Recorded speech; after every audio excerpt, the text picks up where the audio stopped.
Okey, pada pagi ini kita sambung sedikit lagi, kita nak tamat kitab ini. Okey, surah 170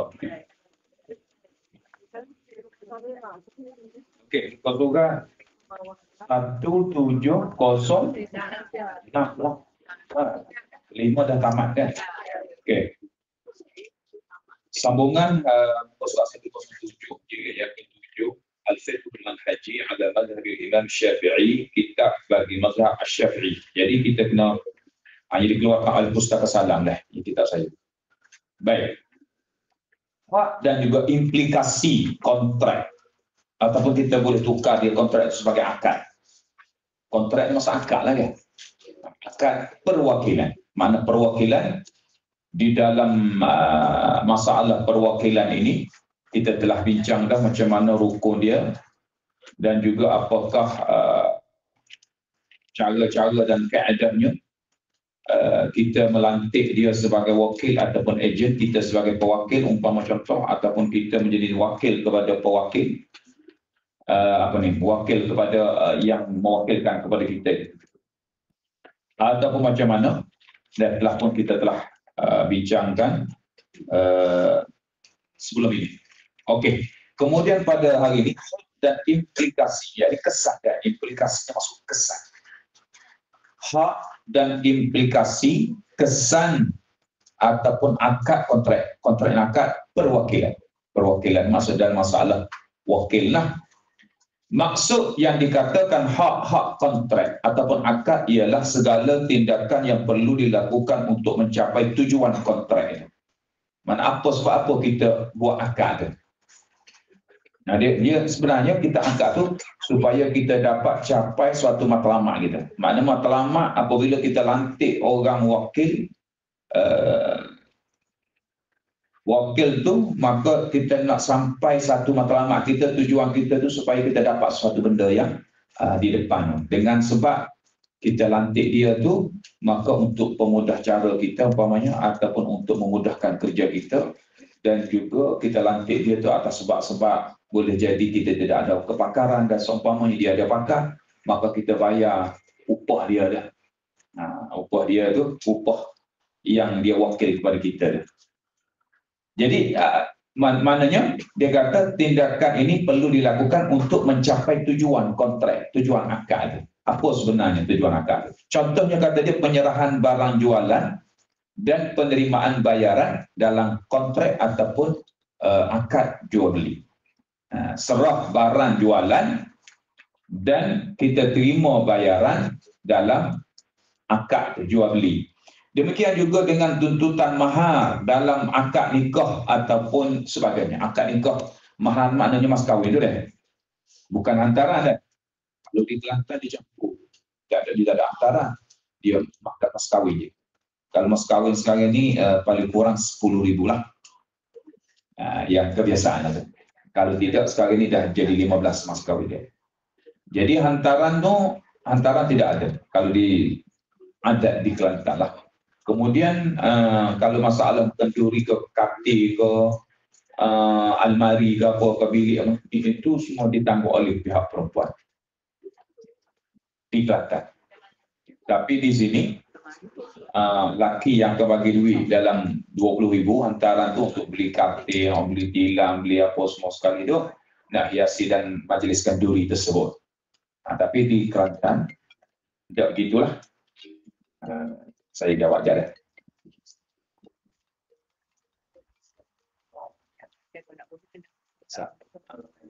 Anak ada lagi lah.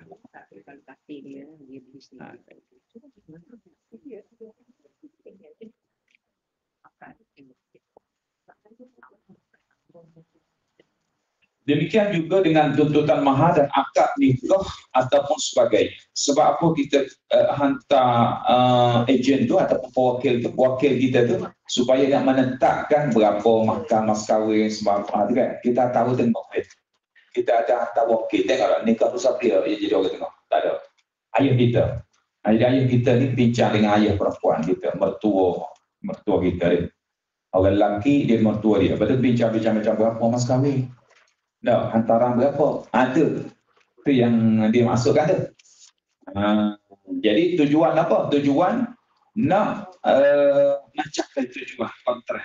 Maknanya apabila kita syarat kita tetap gitu, maka apabila berlaku memang gitulah akan berlaku. Sebab tu kita lantik ejen tu.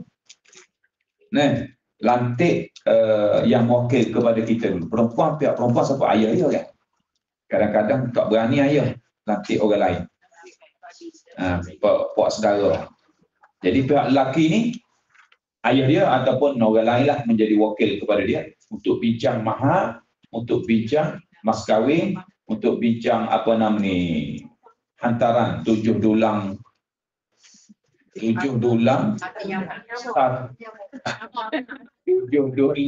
serba satu. Dia macam mana 7 dulang serba satu ni, cuba kita tahu kat saya. Macam mana maksud dia?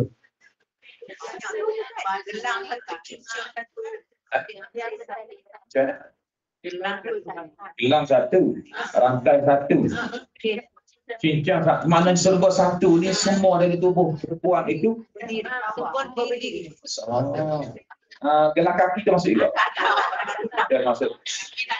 Apa dia? Cuba bilang. Pertama sekali gelang, lepas tu subang, cincin, rantai. Ada? Tak ada lah, itu je. Baju nak juga. Kasut je. Handbag. Oh, baru ya. Tapi tak apalah, atas tulang tu boleh buat isteri kita juga. Jadi masalah orang lelaki nak kahwin tak ada duitnya lah. Orang perempuan bagi sedekah, lepas tu lelaki bagi balik. Tak boleh. Kalau serba dua lagi pula dia. Serba dua. Maksudnya rantai nak dua air.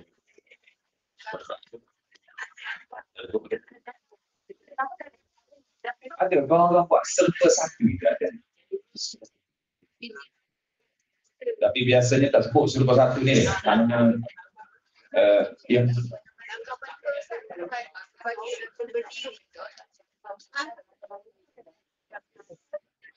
Ya.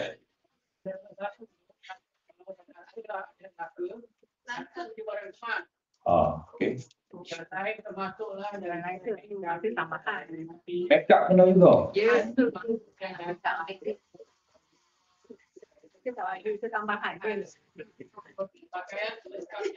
Yang saya tahu kalau 7 dulang bawa tu atas lelaki nak bawa apa? Dah kasut ke, beg handbag ke, sebanyak 7 dulang tu lah. Tapi biasanya kalau lelaki bawa, macam mana saya tak ingat. Lelaki bawa 7, maknanya kena bawa 9 kan? Baik.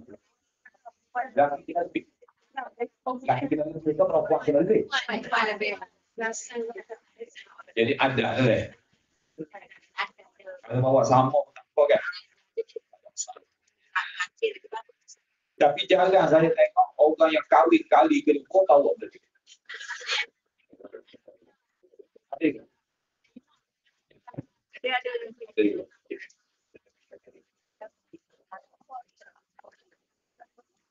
Ya, maksud saya kali kedua ni, dia kali kedua. Isteri dia pun maknanya nikah tu kali kedua juga. Ada bawa ya? Ada. Kalau orang sama ada bawa? Tak ada. Orang sama. Maknanya dia cerai, lepas tu habis ada. Lepas tu kali kedua tu. Dia tak bawa dah. Saya rasa saya tak nak nampak lagi. Setakat saya kat nikah ni. Dia cerai, lama habis ada 4 bulan. Lepas tu anak dia pun disebabkan anak semua sekali, akhirnya dia pun akad nikah baru. Jadi bawa mas kahwin je lah. Bawa mas kahwin RM300, maka settle masalah. Okay. Pakai mudah. Mudah daripada isteri. Iyalah.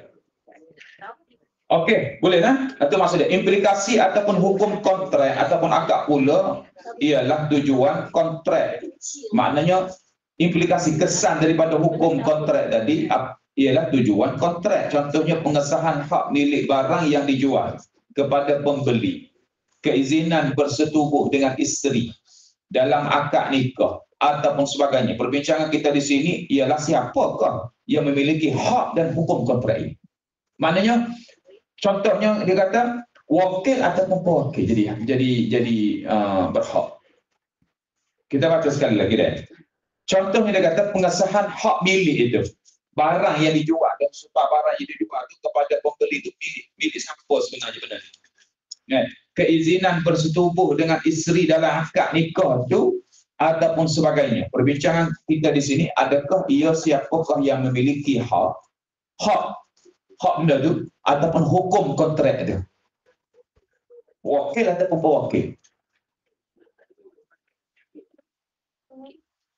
Nanti dia nak jawab tu. Kalaulah kita wakil kepada ayah kita untuk akad nikah kita bagi perempuan ni, memanglah untuk perempuan lah kan, kita kata untuk dia panggil pewakil lah. Nah, ayah dia yang menjadi wali yang mengangkat anak dia. Jadi pewakil. Baik. Cuma dia nak tahunya implikasi kontrak itu, kesan dia macam mana. Jawapan bagi soalan ini adalah seperti mana berikut. Para ulama bersependapat bahawa kontrak ini disahkan bagi pewakil dan bukan bagi wakil. Disahkan maksudnya diterima oleh pewakil. Kalau pewakil tak terima, tak boleh. Nah, ini kerana wakil bertindak hanya sebagai orang tengah ataupun perantaraan dalam masalah urusan ini. Maknanya apa-apa benda lah, tak kira lah. Kalau ni wakil ini, dia wakil buat atas urusan orang tengah saja. Dan dia gini, masa kita bincang masalah hantaran berapa-berapa kita hantar orang tengah tu, dia pun ada orang tengah juga. Sebelah sana. Okey. Sebenarnya dia orang tengah letak ke kita yang letak? Kita lah yang letaknya. Ialah pewakil tu. Kita bagi tahu ke orang tengah, kamu cakap kat dia, Hajah Sharifah ni dia kena bagi anak dia, dan mak lelaki nak nikah dengan anak saya ni kena 100,000 hantaran dia. Contoh. Jadi dia bagi tahu bukan atas wakil tu. Wakil hanya dengar kepada percakapan pewakil saja. Dia hanya urusan. Boleh jadi pewakil ni tak pandai cakap, tak patung, tak pandai. Kalau dengar orang jauh, subhanallah dah. Memang kena patung lah. Nah, gunung Daik ucapan 3 itu pandai. Kita tak reti dia hak lain. Nah. Kalau Kelantan tak ada pantun dia. Ada juga tapi tak pandai jawab. Orang dulu dia. Tu kehebatan orang dulu, hebat dia. Kalau orang, saya ingat dulu ada adik saya tu, dia nak nikah dengan orang jauh, dia latih orang pandai patut juga. Mari nak jawab lagu mana. Tu wakil tu. Wakil kita tu. Apa dia dipanggil ejen ataupun wakil kepada kita. Dia urusan dia cara saja. Bukannya dia menetapkan bertindak sebagai dia orang tengah saja, bukan dia mengesahkan ataupun menentukan perkara-perkara tersebut. Menentukan ialah pewakil. Wakil bertindak hanya sebagai jurucakap bagi pihak pewakil dan dia memeterai kontrak bagi pihak pewakil. Jadi benda ni mudah dah ni. Jangan pula kita suruh 1% kepada dia, kamu buatlah pandai-pandai kamu lah. Pandai-pandai kamu akhirnya tak setuju anak kita. Kita kena bincang dulu anak kita. Takut-takutnya dia nak hadiah mas kahwin sebutir Quran. Apa yang tuan-tuan faham dengan mas kahwin sebiji Quran? Sebenarnya dalam ni orang tak faham ni, kadang-kadang tak faham. Dia sebenarnya begini.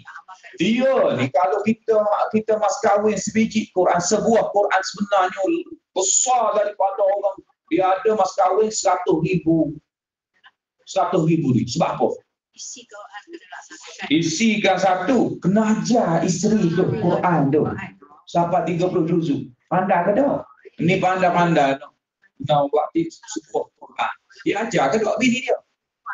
Sepatutnya gitu. Guru kami dia cerita, dia kata sepatutnya dia suami tu kena ajar isteri tu. Tu maksudnya 30 juzuk tu.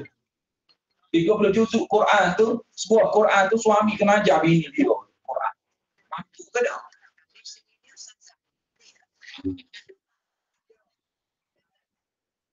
Tapi baca saja baik. Tafsirnya.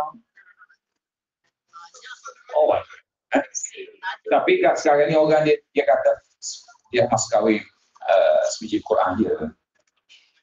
Sebiji Quran dia melebihi segala-galanya. Sebab apa? Di situ lah ada hukum hakka apa semua, dan juga suami dia sepatutnya ajar bini dia tu dengan Quran. Ni simpang tak rumah. Mana sesam salah. Akhirnya bini dia belajar dengan orang lain. Dengan suami dia tak belajar.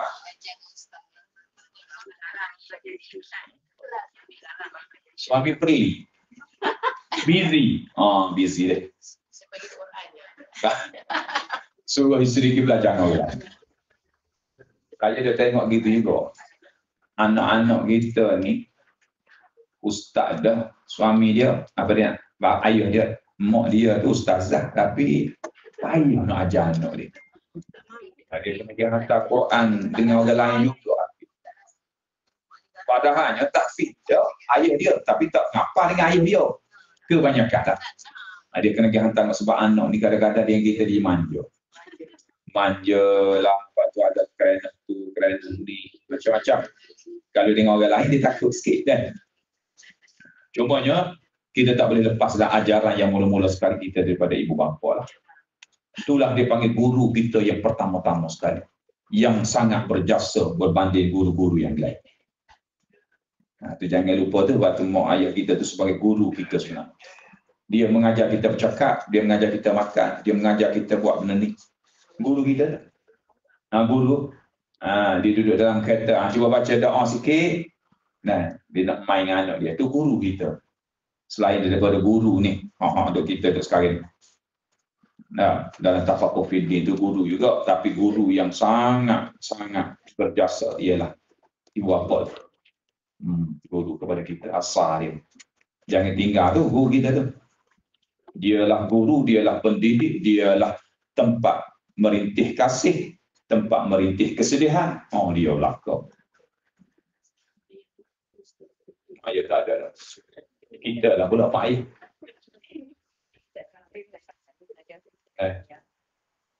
Saya pun tak ada juga. Sama lah kita. Okey. Di mana dah kita tu? Kuasa yang ada pada wakil juga hanya diberikan oleh pewakil. Kuasa tu mana kamu boleh buat setakat ni saja. Nah, jangan kamu buat lebih daripada itu. Wakil kita tu. Seolah-olah orang yang memeterai kontrak ini, maknanya perjanjian, memeterai perjanjian akad di sini. Akad maksudnya yang kita sign borang ke, kita baca dulu potong sign itu dipanggil akad, ataupun dengan mulut ke. Dan sebenarnya adalah pewakil.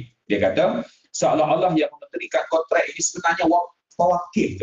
Walaupun ejen yang bagi borang tu suruh sign, kita sign, dia sign, sebenarnya dia adalah pewakil. Atas dasar ini hukum kontrak disahkan bagi pewakil sebaik sahaja kontrak disahkan dan dimeterai oleh wakil. Maknanya benda ni telah dia mati stand dah. Contohnya mati stand. Kemudian kontrak tu disahkan oleh pewakil lah. Maknanya dia janji dengan kalau dia ni pembeli, dia seorang penjual, dia orang tengah, maka betul tak barang ni betul tak bawa. Yang disahkan oleh kita lah. Orang tengah tu tak ada apa-apa, dia hanya pemudah cara ataupun perantaraan untuk memudahkan satu kerja kita. Jelas situ dia? Jelas. Maknanya apa-apa pun kalau kita nak wakil kepada orang, keputusan kepada pihak kita. Jadi wakil tu dia bawa saja keputusan kita itu kepada orang yang dia bincang tu, ataupun orang yang dia nak berurusan itu. Jangan kita serahkan bola-bola gitu. Tapi kalau kita serah bola-bola tadi, ada sebelum ni kita bincang dia. Macam mana kalau kita serah gitu? Dia ada beberapa syarat. Kalau kita suruh beli kereta, mesti jangan beli kereta yang rosak, yang punah. Kena beli duit yang Malaysia punya. Gitu, jangan merugikan pewakil tu. Dia ada syarat-syarat dia tu. Hak-hak akad ataupun kontrak. Hak kontrak. Baik. Hak-hak kontrak ni pula terbahagi kepada dua jenis mengikut jenis-jenis kontrak. Oleh itu kontrak ataupun akad yang boleh dijalankan oleh wakil ada dua jenis.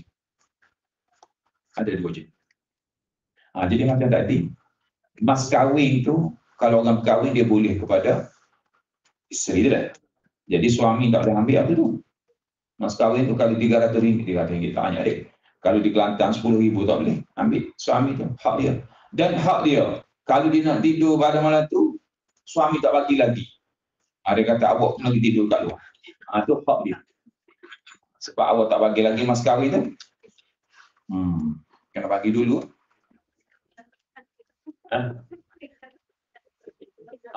Kena bagi dulu baru dia boleh masuk bilik dia tidur. Baik. Oleh itu kontrak yang boleh dijalankan melalui wakil ada dua jenis. Yang pertama kontrak yang disandarkan oleh wakil kepada dirinya. Apa maksud dia? Dia kata kontrak akad yang disandarkan oleh wakil kepada dirinya. Disandarkan. Akad ni kata gini lah. Dia kata, wakil kata, kamu jadi wakil saya dah. Kamu jadi ejen saya dah. Kamu boleh tak jadi tukang juru cakap. Itu sebenarnya wakil dah tu. Kamu jadi peguam saya lah. Itu wakil tu. Yang kedua, kontrak yang disandarkan oleh wakil kepada pewakil. Maknanya, disandarkan oleh wakil, saya adalah wakil, dan pula pewakil mewakilkan kepada seseorang itu. Kontrak yang disandarkan kepada diri wakil. Kontrak akad yang disandarkan kepada diri wakil. Kepada diri wakil. Baik.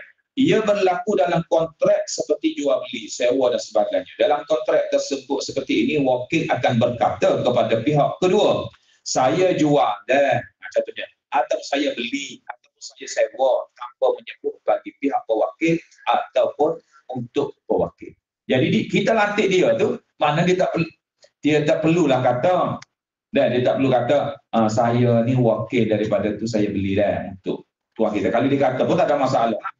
Tapi memandai dia kalau dia kata saya belilah, saya sewalah, saya jual lah. Jadi dia tu adalah tanggungjawab pewakil memberikan kepada wakil itu untuk berurusan dia. Maka dia cukup sebut situ sesang-salah dah. Wakil tadi, kalau kita nak jadi wakil, kita sebut gitu tak pada. Semua kontrak seperti ini. Seperti mana? Seperti mana? Seperti nak beli ke, jual ke, sewa ke, dia kata hanya membabitkan wakil tanpa memerlukan kehadiran pewakil. Tak perlu. Tak perlu mari pewakil, tak perlu. Dia beli barang, dia je lah. Kalau dia jual barang, dia jual barang dia yang tak perlu ada pewakil. Dia melihat barang jualan sebelum kontrak adalah sah untuk meneruskan kontrak. Kontrak juga akan dikira berkuat kuasa setelah dia berpisah daripada majlis kontrak. Begitu juga, dialah yang berhak menuntut barang yang dijual ataupun bayaran dibuat. Wakil juga adalah pihak yang berhak menerima barang yang dijual daripada pihak penjual dan sebagainya. Dia beli, dia kena ambil barang tu, dia kena terima, bukan kata terima pewakil terima, dia yang boleh terima. Kalau dia beli, dia kena bayar. Dan ataupun kalau dia jual barang tu, dia ialah tak perlu melibatkan kepada pewakil. Kesemua hak ini dirujuk kepada wakil kerana dia adalah pihak yang terbabit secara langsung dan mementerai perjanjian akad itu.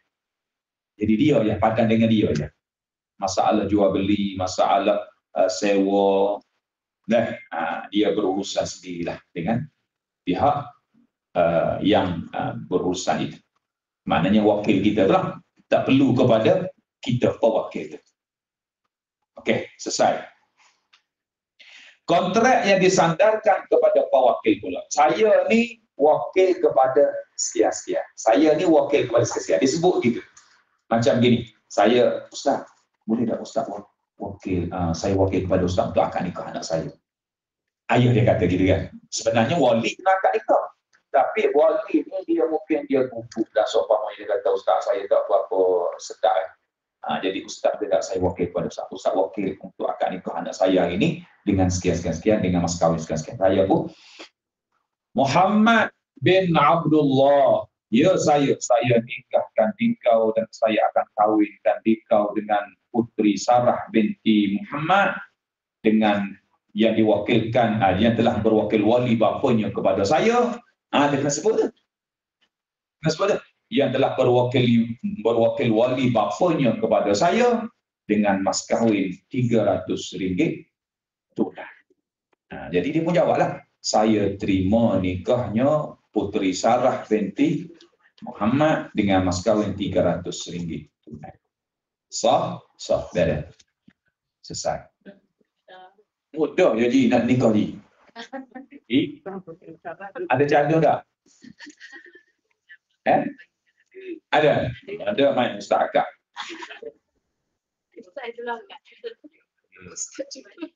Ada berani. Ada berani pun. Betul.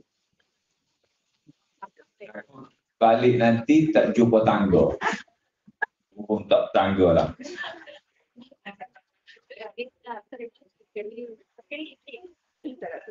Okey, maknanya wakil kata gini, saya ni bagi pihak sekian-sekian nama sekian, pewakil saya iaitu Ustaz Khalid.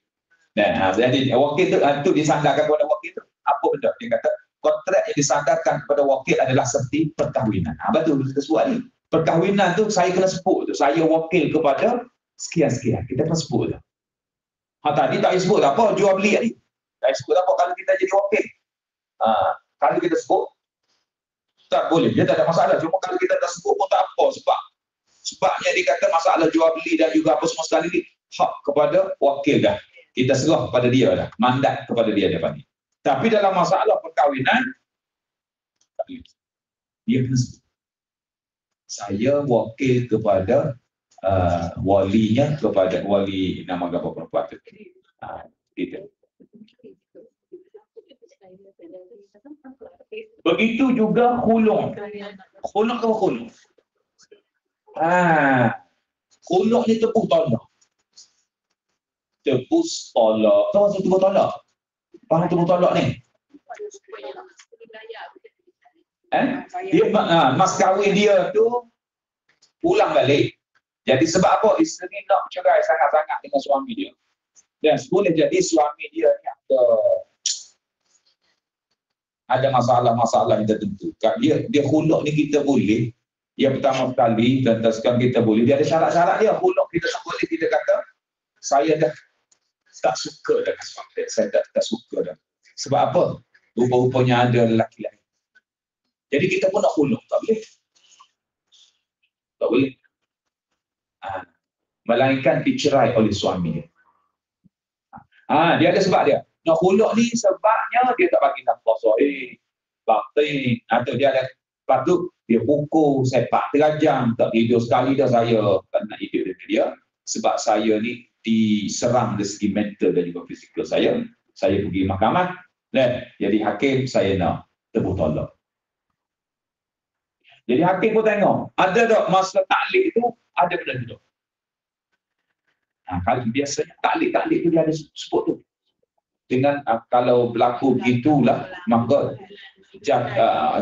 terjatuhlah tolak khuluk, apa ni, cerai khuluk. Dalam taklik tu siapa dia ingat taklik lelaki kan? Saya ingat taklik saya. Taklik ni perjanjian suami isteri, kena ingat siapa mati, kita tak boleh langgar. Tapi syarat dia kalau taklik dia ada beberapa syarat.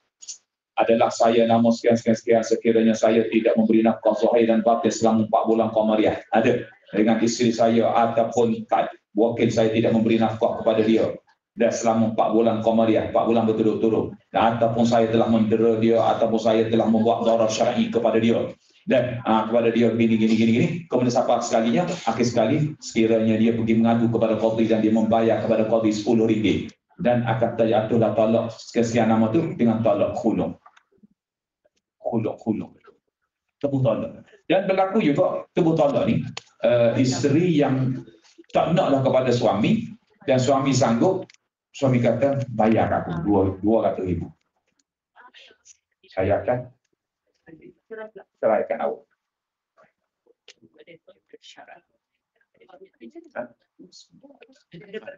Ada. Bayarlah kan? Bayar. Jadi kita kan muslimat ni dia orang business woman. Kaya dia boleh bayar. Nah, tapi kalau suami dia minta 200,000, dia tak boleh bagi. Tak boleh ya? Tapi kalau masalah pulang yang kalau kita ingin mengadu kepada mahkamah, kalau dia isteri dia walaupun dia taklid, isteri dia tak pergi mengadu ke mahkamah, tak jadi taklid tu, tak langgar taklid tu. Taklid tu masa kita baca selepas akad nikah tu. Jadi kalau dia katakanlah suami dia ni tinggal dia ni 4 bulan Qamariyah, 4 bulan Islam. Qamariyah ni bulan Islam. Bukan 3 bulan biasa. Bulan Masihi, bulan Islam. Jadi tiba-tiba isteri dia ni selepas 4 bulan pun dia tak pergi ngadu kepada mahkamah. Tak jatuh. Tapi kalau dia pergi ngadu ke mahkamah, dia bayar RM10. Wahai hakim, saya ada bukti suami saya ni tidak bagi nafkah kepada saya selama 4 bulan Qamariyah lebih dah. Maka hakim pun tengok sedikit-sedikit panggil suami dia betul sungguh. Maka hakim pun menjatuhkan talak. Aduh redha suami isteri dia tak apa lah. Redha suami isteri dia dan juga dia tak pergi ngadu kepada mahkamah. Macam ada orang tu dia pergi belajar setahun. Isteri dia redha ke dia kan. Abang nak pergi belajar ni setahun ni. 2 negara ni nak ambil ni. Dia pun isteri kata, saya macam mana? Saya ada kerja tak nak ikut. Tak apalah bang, pergilah setahun sekejap saja. Ada isteri pergi ya setahun. Tiba-tiba awak balik lepas setahun tu anak 2 orang. Kembar. Dari mana suami isteri dia kena ikut nah. Sebab pengalaman saya ni ada isteri juga, isteri memang dia kena ikut. Jangan kalau muda lah, kalau kita ni orang muda dalam 30 lebih 40 tu baik ikutlah suami kita tu. Sebab apa? Sebab dia kesunyian seorang, lepas tu dia ni aduh ajar jangan ajar. Maknanya dia supaya mata dia tidak liar kepada perempuan-perempuan yang bagi dia lah. Itu dia kena ikut. Jangan tak ikut dah. Jangan tak ikut. Buatlah cari cara macam mana minta dengan Allah, ya Allah aku ni tak boleh nak ikut tapi aku nak ikut suami aku. Nah, kalau jarak masanya lama lah. Dari main 2 tahun, 3 tahun, 4 tahun. Kena ikut. Sebab apa? Sebab tadilah. Sebab suami kita kan, orang lelaki ni dia lain. Orang perempuan dia lain, dia duduk rumah gitu ya. Itu pun kadang-kadang duduk rumah pun kadang-kadang bawa lelaki lain masuk mari rumah. Kadang-kadang yang tidak beriman tu gitulah. Tapi suami dia yang beriman pun kena ikut. Carilah peluang kalau kerja berhenti kerja tanpa gaji. Cuti tanpa gaji. Ikut. Kena ikut. Kalau saya memang saya suruh ikut lah. Tapi orang lain saya tak tahu. Memang saya tak boleh. Isteri kena ada masuk dia, kita kena ingat dia. Apa nama ni, apa-apa benda nak mengadu payah, nak cakap payah. Ustaz buat PhD ke kan? UM ni. Dah. Belajar dulu masa tu tak nikah lagi. Okey. Boleh dah? Mana tadi sudah hilang. Hilang.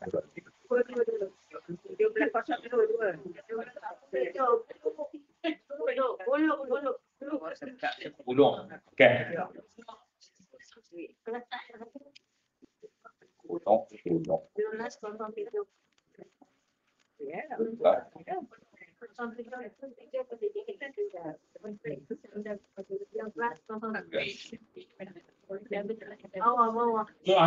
Okey, baik. Seperti perkahwinan, tak boleh kita kena sebut wakil kita daripada wakil siapa kepada siapa. Pulak mungkin juga kalau kita nak cerai tebuk tolak ni, kalau kita buat ejen dia, maknanya saya ni wakil kepada hajah sekian-sekian ni untuk pulak. Kita kena sebut pewakil kita. Kalau kita menjadi ejen, ataupun dipanggil wakil kepada dia. Wakil kepada seseorang ni, dia nak bercerai tapi kita menjadi wakil. Ataupun kita panggil peguam lah kepada dia. Lepas tu dia saya ni wakil kepada sekian, dia nak tepuk tolak. Kita kena sebut dia masalah tu. Rundingan yang membabitkan kisos ataupun sebagainya. Kita kena sebut juga, saya ni daripada pihak yang kena bunuh. Nama sekian-sekian, dan saya bagi pihak ni, saya pihak mengatakan kepada saya ni sebagai ejen ataupun saya ni sebagai wakil kepada keluarga dia, jadi memaafkan tuan daripada dikenakan hukuman bunuh. Contohnya kisah ni kan melibatkan, kalau kita cederakan orang, kita kena cederakan orang tu, orang kena patak gigi orang tu, kita kena patakkan gigi orang tu, tapi kita lantik tukang peguam kita. Peguam kita kena sebut tu, saya wakil kepada sekian-sekian. Kita sebut. Jangan tak sebut. Kalau dalam masalah perkahwinan, masalah cerai, khuluk, perkahwinan tu masuk cerai apa semua sekali tu. Tolak apa semua sekali tu. Perkahwinan tu dia besar tu. Bukan kata akad nikah saja. Cerai pun, kalau dia nak saya mewakilkan daripada sekian ni, bahawa saya wakil pada dia, menceraikan Fatimah sekian-sekian sekali. Dia nanti wakil untuk cerai. Tapi dia kena sebut. Dia nanti wakil. Dia kena sebut lah. Sebut lah siapa pewakil dia. Supaya kenapa dia kena latih wakil? Apa dia kena sebut wakil? Sebab takut orang lain. Sebab benda ni sebab benda yang besar ni. Benda yang besar, dia kena sebut nama orang. Betul lah tu. Asalnya suami saya, dan suami saya telah melantik wakil untuk menceraikan saya. Jadi dia sebut kepada orang tu, sebut cerai lah. Dan sebut di mahkamah. Jadi sebut. Dalam kontrak tersebut, wakil akan berkata, saya terima nikah anak perempuanmu bagi pihak pewakil saya. Betul. Jadi dia ni ayat dia tadi. Saya terima nikah anak perempuanmu. Maknanya masa dia wakil tu, saya terima nikah anak perempuanmu bagi pihak pewakil saya. Si fulan, ataupun berkata saya menuntut khuluk bagi pihak isterimu si fulan ataupun sebagainya. Saya tuntut khuluk bagi pihak isteri. Maknanya saya ni bagi pihak isterimu untuk tepuk tolak. Dia panggil tepuk tolak ni biasanya kita pulangkan balik mas kahwin tu. Mas kahwin berapa dulu dia bagi pada kita? RM25.5 kena bagi, RM25.5. Ada RM25.5. Dulu saya tengok dalam masalah RM25.5 dia. Ada setengah dia masalah. Tak cukup lah dia. Dia sebab negeri dia tak masing-masing lah. Hak dia. Jadi RM25.50, 50 sen. Zaman itu.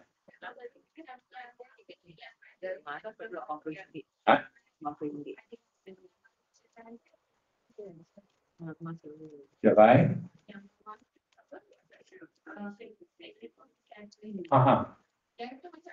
Dia tersilap saya pun tak ingat akta tu, rasa dia cerai di luar mahkamah dah.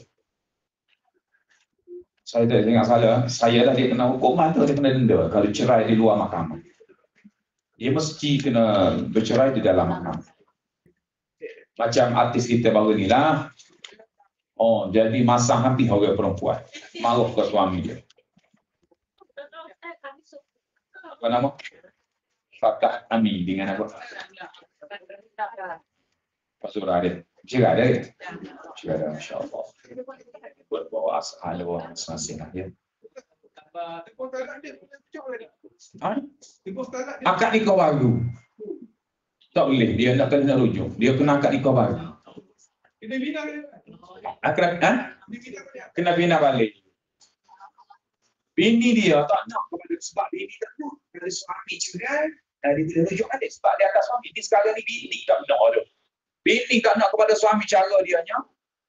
Dia nak tolak. Sebab tu tak tolak. Dia tak boleh nak rujuk juga. Dia kena akad nikah baru. Macam mana? Ya, bini dia nak cerai. Sebenarnya cerai itu bagi pihak suami yang kuasanya. Tapi dah isteri nak, suami bagi kuasa tu. Jadi dengan sebab itu kalau dia nak balik semula, dia kena akad nikah baru. Atau perempuan tu nak payah ke suami. Okey, mana rumah suami rezeki dah renggang. Lepas tu dia bawa dalam 3 perempuan dia bawa kes kepada Kadi. jadi macam mana tu? Tu cuma tadi dia akan siasat, dia panggil perempuan dulu lambung juga tu dia nak buat tu, dia akan siasat. Dia boleh jadi masa dia renggang tu sebab apa renggang? Dia siasat melalui punca daripada suami ke punca daripada isteri. Kalau punca daripada isteri memang tak boleh. Dia mesti punca daripada suami. Lepas dia tak mampu nak tebus talak. Lepas tu renggang lah. Renggang lah. Okey, renggang. Lepas renggang tu biasalah perempuan dia akan ambil halah. Dia buat report kat bayar RM10 pada Itu dah dia siasat bukan kata budak. Pergi boleh cerai lalu dah. Bukan. Buat yang awal-awal perempuan Israel ni. Lepas tu pakai masa lama dan jadi renggang. Tapi perempuan yang tindakan yang lain pula. Kalau ada tindakan yang lain itu luar biasa lah. Tentunya maknanya itu akan siasat. Akan siasat kalau betul bagi pihak perempuan baru dia jatuhkan talak tu lah. Kalau punca tu bukan daripada pihak lelaki, maka dia tidak bagilah. Melainkan dia suruh suami ceraikan isteri dengan lafaz talak. Dapat. Kes ni bila dah renggang tu adakah bunyi suami menafkahkan dia? Ya, nafkah tak selagi mana tak cerai. Suruh cerai talak rajai pun kena bagi nafkah dalam masa 3 bulan dalam iddah tu. Wajib atas suami.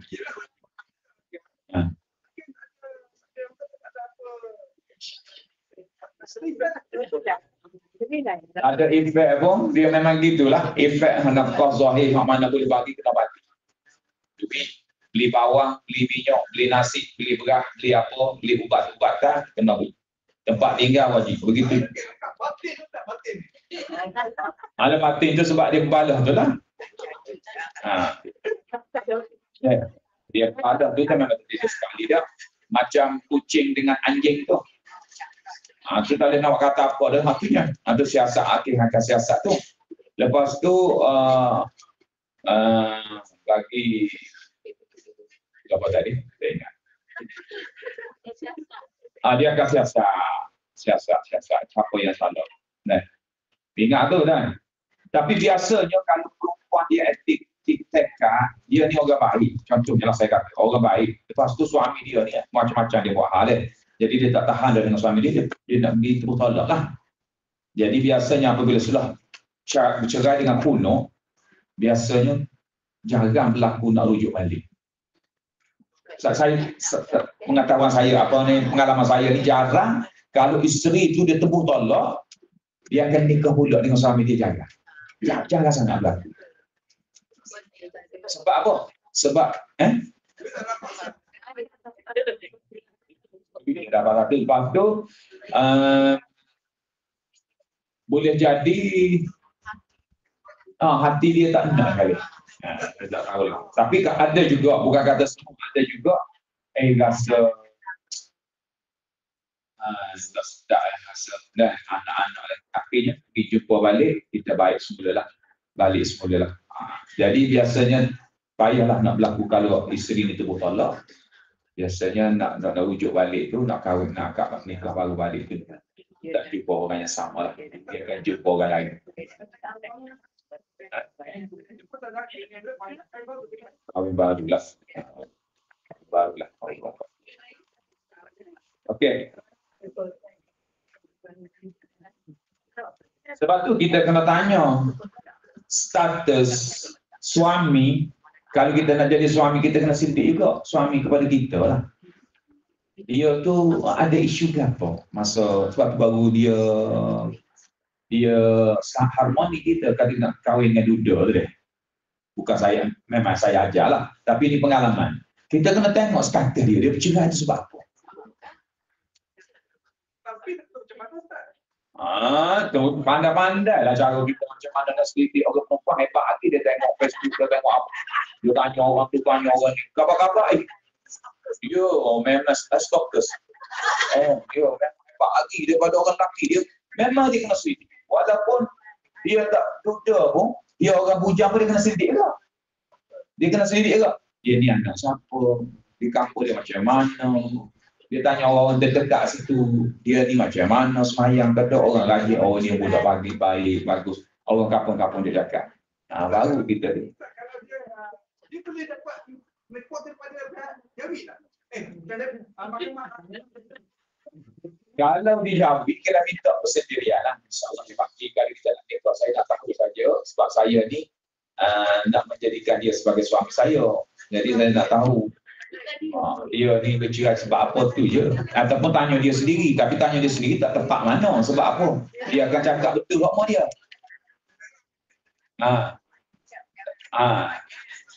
Sebab itulah selamat. Kalau kita tengok.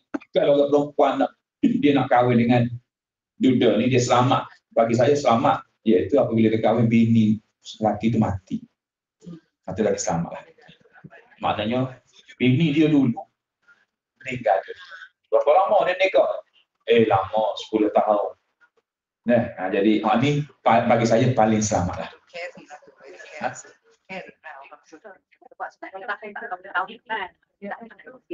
Dia maksud saya dia nikah 10 tahun mati dia.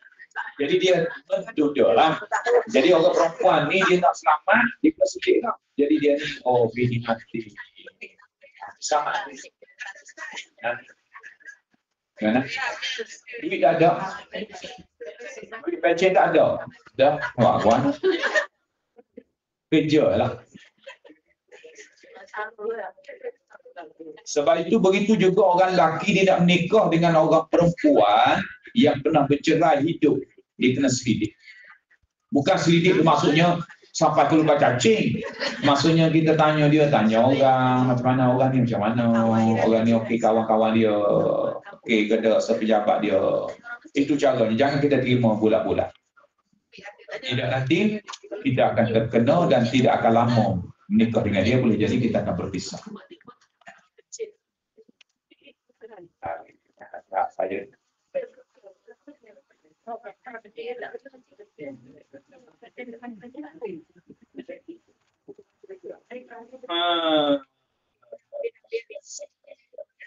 okey, habiskan sikit. Faham tak dia? Implikasi ke semua kontrak ini hanya membabitkan pewakil. Maknanya tak boleh kalau masalah perkahwinan, masalah khulu' ni, cerai apa semua sekali itu, dia kena membabitkan pewakil. Dengan ini mahar masa kahwin lah, tidak akan dituntut daripada wakil. Sebaliknya dituntut daripada pewakil. Jangan tuntut kepada ejen. Tuntut mas kahwin saya lah, mas kahwin saya. Dia tuntut kepada hak lah, sebab tuan hak yang bayar. Demikian juga bayaran khulu' tidak akan dituntut daripada wakil. Sebaliknya dituntut daripada isteri yang melantik wakil. Kena tuntut daripada isteri ya. Boleh dah beza dah. Kalau dalam masalah jual beli semua sekali terserah kepada wakil, tak ada masalah. Tapi kalau kita nak jadi ejen, jadi wakil dalam masalah perkahwinan, dalam masalah kisos, dalam masalah khulu', cerai, mesti kita kena sebut pewakil dan juga kita kena minta pewakil itu yang sajih benda tu. Dia kita kena sebut lah. Bagi pihak dia, bagi pihak dia, bagi pihak dia. Tapi kalau kita dalam masalah muamalah, kita tak sebut bagi pihak dia pun tak ada masalah. Sebab kita memang daripada pihak dia. Kita sebut dalam masalah jual beli apa ni, dalam masalah perkahwinan untuk melengkap ataupun supaya tidak ada dipanggil apa? Tidak ada kesamaan. Jadi kena ada syarat. Sebab tu dalam akad saya nikahkan dikau dengan sekian-sekian yang telah berwakil wali bapanya kepada saya dengan mas kahwin RM300 tunai. Dengan sebut wakil. Wakil itu kena ada. Wakil itu kena ada. Okey, habis. Kita masuk tajuk baru. Hukum hakam berkaitan perwakilan. Betul tak? Itu. Jika wakil melantik wakil, wana ni. Kita lantik dia wakil. Dia pula lantik pula wakil pula lain. Lagu mana ni cerita ni? Dia bagi satu level. Saya lantik wakil. Okey. Saya lantik Hajiah Sharifah sebagai wakil saya. Hajiah Sharifah pula lantik wakil lain pula. Encik Kati pula. Jadi petali gitu. Petali. Macam mana tu? Yang pertama, jika wakil dilantik boleh menjalankan perkara yang diwakilkan dan kerja-kerja tersebut juga mampu dilaksanakan oleh orang lain sepertinya. Dia tidak berhak mewakilkan perkara tersebut kepada orang lain tanpa kebenaran pewakil. Tak boleh. Kalau saya kata Hajah, awaklah jadi wakil, Hajah sebagai wakil kepada saya. Sebab Hajah ni anak murid saya yang disayangi. Akhirnya, Hajah ni akhirnya Hajah dilantik kaki pula. Kalau dengan tanpa kepengetahuan saya, tanpa kebenaran saya, kita kadang-kadang wakil lantik kepada kita suruh anak kita. Tak boleh tu sebenarnya. Jangan suruh anak kita. Dia panggil wakil atas wakil. Wakil atas wakil. Tak boleh. Kan anak urusan sesuatu benda, dia bagi kepada kita. Tapi kita malah kita pun wakil anak kita pun. Gigi beli, kalau beli di kedai tu, kan, di pasar raya beli satu ni, ada orang suruh beli ni. Wakil atas wakil sebenarnya tak boleh. Melainkan kita bagi tahu dulu kepada pewakil, saya ni gini, saya wakil pula kepada anak saya. Setuju tak? Setuju boleh. Jadi kita sekarang kata main hukum akam ni mudah gitu. Boleh tak buka hukum? Tak boleh tu hukum apa? Aduh, disebut tu. Disebut tu. Tidak berhak mewakilkan perkara tersebut kepada orang lain tanpa kebenaran pewakil. Ini kerana pewakil hanya membenarkan perkara tersebut diuruskan oleh wakil sahaja yang dilantiknya dan bukan orang lain. Tambahan pula keadaan tidak memaksa berbuat demikian. Okey. Tak ada benda. Jangan latih wakil hak pandai-pandai tu latih pula wakil kepada kita. Jadi dia ni orang tengok yang kedua ni. Jika wakil tidak dapat menjalankan perkara yang diwakilkan kepadanya, mungkin kerana tidak berkemahiran ataupun tidak berkemampuan, dia berhak melantik orang lain sebagai wakilnya. Ini kerana pelantikan wakil dalam keadaan ini bermaksud supaya wakil mewakilkannya pula kepada orang lain yang boleh menjalankan perkara yang diwakilkan tersebut. Jika perkara yang diwakilkan tersebut boleh dan mampu dijalankan dengan baik, tetapi terlalu banyak sehingga menyebabkan wakil gagal menjalankan kesemuanya, dalam keadaan ini menurut pendapat yang paling sahih, dia dibenarkan mewakilkan pula perkara tersebut kerana tindakan ini perlu. Tapi melainkan dia tak boleh. Kita boleh nak buat. Tapi kalau dia nak buat sendiri tak boleh. Kata pendapat yang paling sahih, dia lantik wakil seorang lagi tu, wakil atau wakil tu lantik orang lain, selesai masalah. Maka boleh. Tapi dia tak boleh nak buat sendiri. Tak pandai. Tapi apa pun kita lantik wakil yang tak boleh buat. Kita tak lantik awal lagi kan. Buat apa benda lagi tu kita lantik peguam. Tak boleh nak cakap. Dia pun lantik orang lain pun. Apa pasal kita lantik dia mahal-mahal bayar. Bayar kita mahal-mahal lantik dia supaya dia backup kita lah. Dia tak pandai. Lantik buat apa benda ni. Baik. Kalaulah begitu,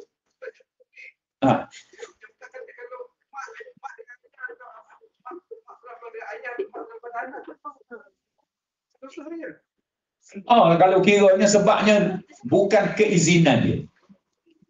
Sebab dia izin kepada kita sebagai wakil dia. Bagi dia, anak kita tu bukannya ada kaitan dengan dia. Tapi bagi kita yang anak kita. Tapi anak kita tu dengan dia orang lain tak? Bukan lain. Cuma dengan kita je dia dengan anak kita. Tapi bagi dia dengan pewakil tu, anak kita sebagai orang luar. Bukan anak dia. Bukan kata wakil kepada kita kok dia kait dengan kita. Ada. Sebab tu tak boleh bagi pihak yang ketiga. Melainkan dengan izin dia.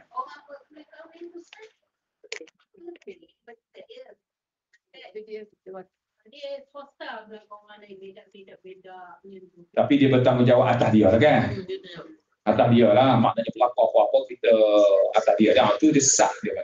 Sebab itulah sah ni masjid tak siap sampai hari ni. Sebab ni lah.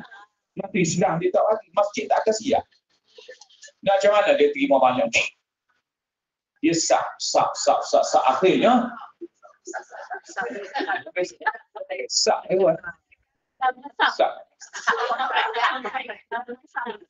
Apa sebenarnya penuh dia? Penuh dia panggil. Sah kontrak lah. Sebab tu tak siap. Akhirnya, siapa yang buat sungguh? Bukan Islam buat. Bagi kepada orang Islam dia dapat untuk malam bagi jalan apa? Boleh ambil duit. Pada orang lain buat akhirnya lari. Lama-lama naik pada dia kan. Nak siap satu masjid, 5 kontraktor lebih kurang. Ini benda.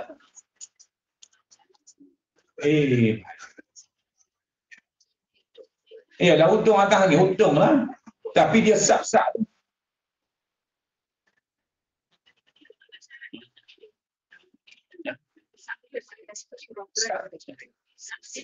Substitute. Oh, nak sebut. Oh, nak.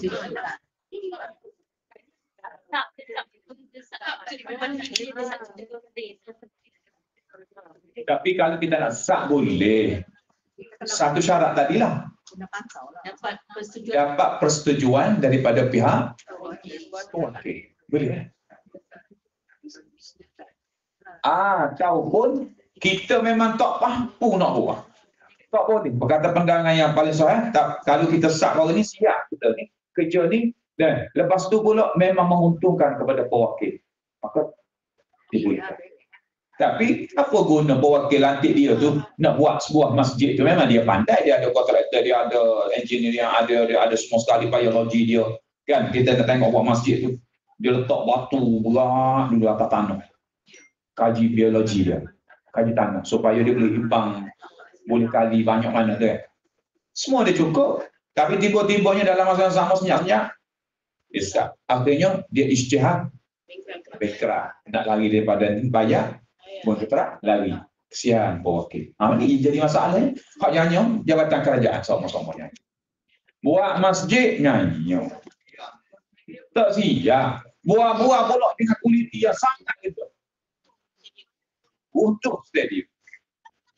Dia yang tu patutnya ada 10 batang besi besar. Tapi dia masuk 3, 7. 3 buang.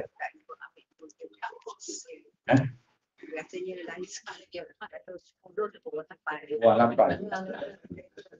Akhirnya tak kukur lah untuk kukur. Sebabnya dia engineer, dia tahu perkiraan tiang besar ni berapa, besi dia apa, kesaisan besi saiz dia berapa. Dia tahu. Tapi itu masalah kita ni kadang-kadang kontraktor ni banyak dosa juga sebenarnya. Kalau tak betul lah.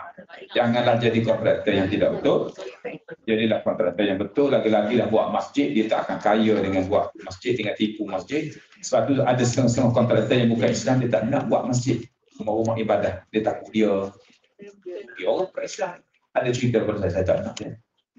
Tapi orang Islam kita ni sanggup.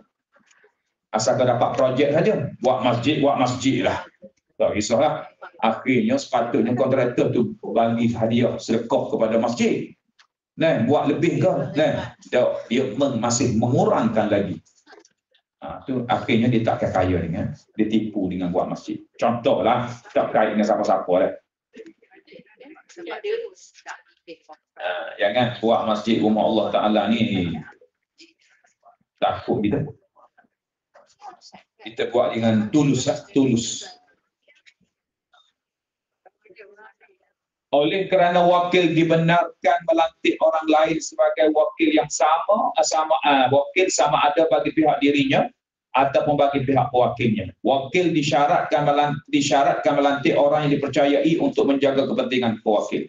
Kecuali jika pewakil sendiri menentukan seorang yang tidak amanah supaya dilantik, maka wakil boleh melantik orang tersebut kerana mengikut arahan pewakil. Ini bahaya juga sebenarnya. Sebab tu kita kalau nak lantik kena cari orang amanah. Kalau dia tak amanah, kena tangguhlah risiko dia. Risiko dia tu, wakil kita tu tidak amanah. Bagi duit 100,000, suruh beli tanah. Memang harga 100,000. Akhirnya bukan 100,000, dia ada upah dia dan commission dia.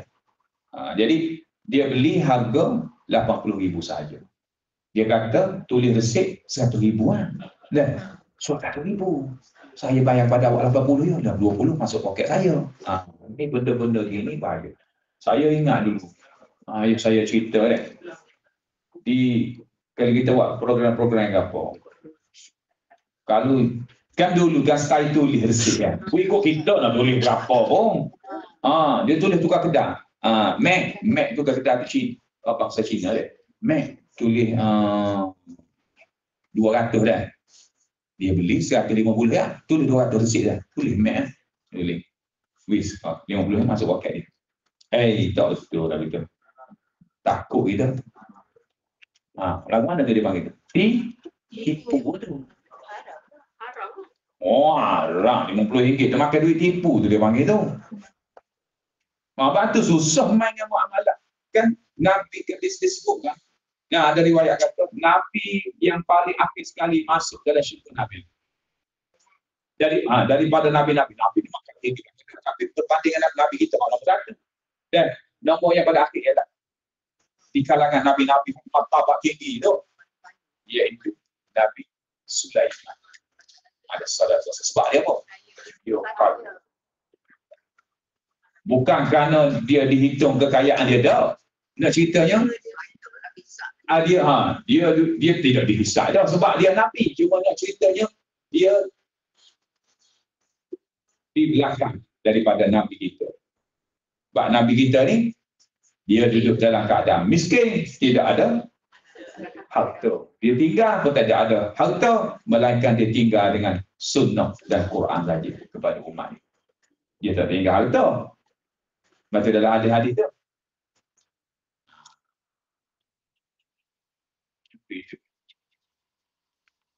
Tapi kalau ada rezeki nak juga, kan?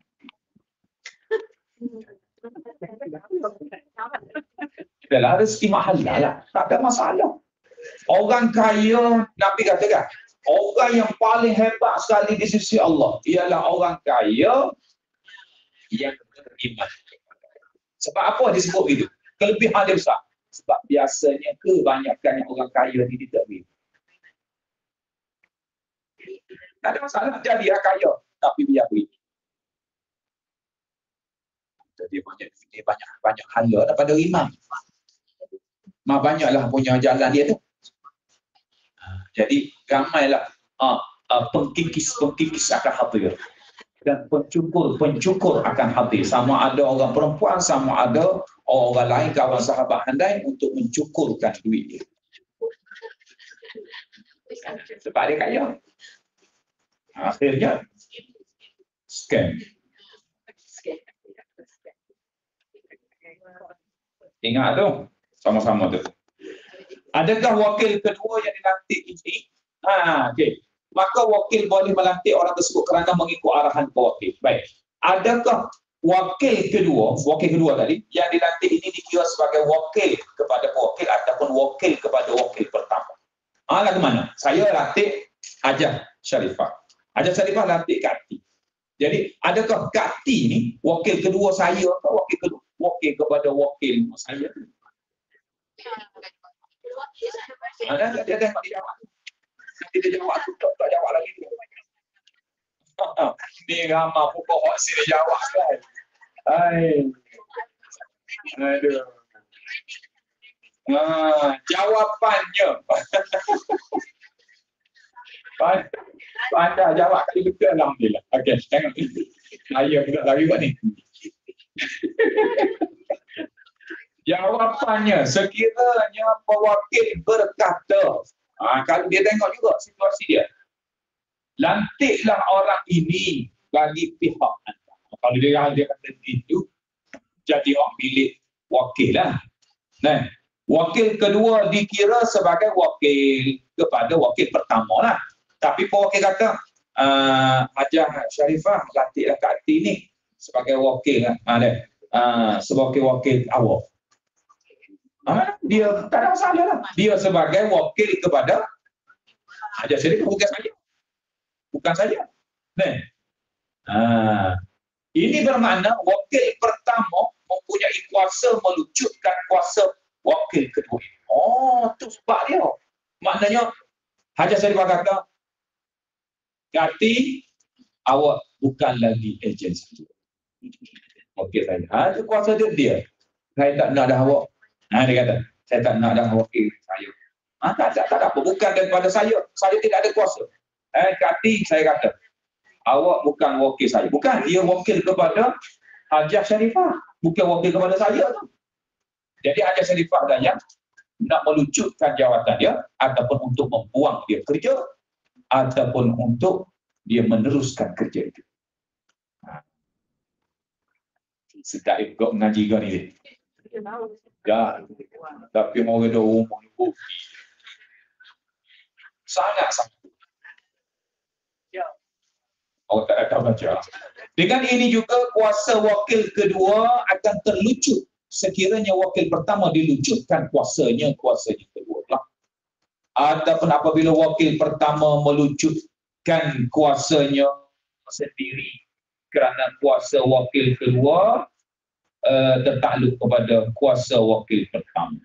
Lagu mana pula ni?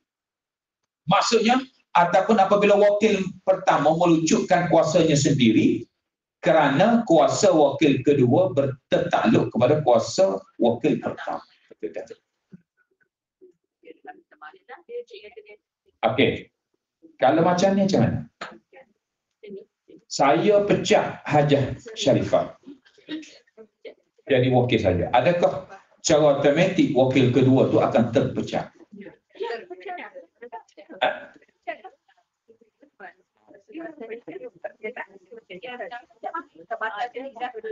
Sebab dia berterbatas ni, sebab dia buat atas urusan saya. Jadi saya ni penting juga. Tapi kalau saya buang Hajah Sharifah, putus sok. Putus sok dia. Jika pewakil berkata lantiklah bagi pihak saya, pewakil ni saya dah. Ataupun jika pewakil mengizinkannya melantik secara mutlak. Dalam hal ini, wakil kedua dikira sebagai wakil kepada pewakil. Kalau saya sendiri bagi tahu, lantiklah dia sebagai wakil. Jadi wakil kepada saya lah. Oleh itu kedua-dua wakil tidak berhak melucutkan kuasa mana-mana wakil. Kalau gitu, saya lantik Hajah Sharifah wakil saya, Hajah Ati pun wakil saya. Mana Hajah Sharifah tak boleh nak buang dia tu. Yang saya yang boleh buang, saya boleh buang.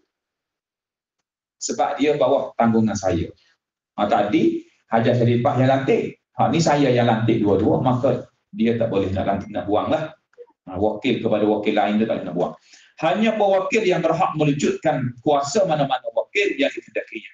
Kuasa wakil kedua juga tidak akan terlucut jika wakil pertama dilucutkan kuasanya. Dalam masalah ni, kalau kita latih dua-dua, kalau Hajah Sharifah dilucutkan kuasa dia atau sebagai wakil saya, Hajah Kati masih lagi menjadi wakil kepada saya. Kalau masuk biasa peningkatlah tu. Putar sikit je.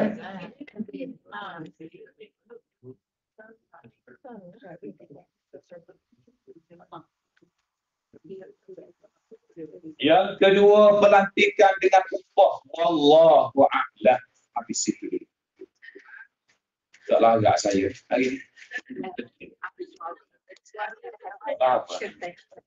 Tension tak? Ya. Tak ada tension pun. Masuk pertandingan kita. Adalah kita ni masuk untuk memartabatkan Islam saja. Ada rezeki ada, tak ada rezeki pun tak apa. Kita Quran sampai nanti kan. Gitu Ya macam kita berumah tangga lah. Ya, berumah tangga, isteri kita tu dia panggil aset kita. Dapat pahala kita dengan dia. Kita buat pahala sebenarnya tu. Suami kita tu pahala kita tu. Macam juga Quran tu pahala kita. Amal kita tu, amal soleh kita tu. Kan? Maknanya kalau dengan isteri kita bagi nafkah dia, kita bagi zahir batin kepada dia, kita tolong dia masak dia, bawa pergi jalan dia, pahala macam. Sebab itulah orang yang tak kahwin dipersilakan kahwin. Dan kalau orang ada satu dia dapat dua pahala, dia nekahlah seorang lagi. Kalau tak nak, kapal dia pecah. Kalau dia nak nekah. Dia nak pahala ke pahala? Dia nak pahala ke pahala. Ajar. Tak gitu. Wallahu a'lam. Kurang lah ya. Pakat tu saja. Kurang ya. Tapi buat dah.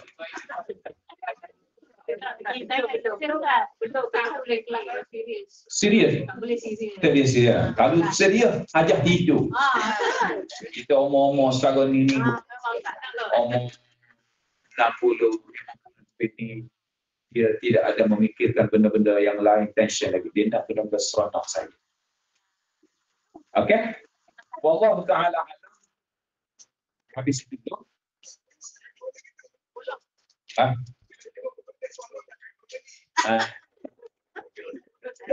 Seronok menyeronokkan.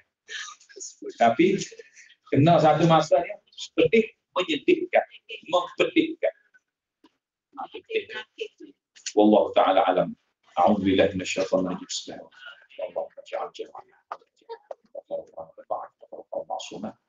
ربنا آتنا في الدنيا حسنة وفي الآخرة حسنة وقنا عذاب النار وصلى الله على سيدنا محمد وعلى آله وصحبه وسلم والحمد لله رب العالمين تقبل الله منا ومنكم.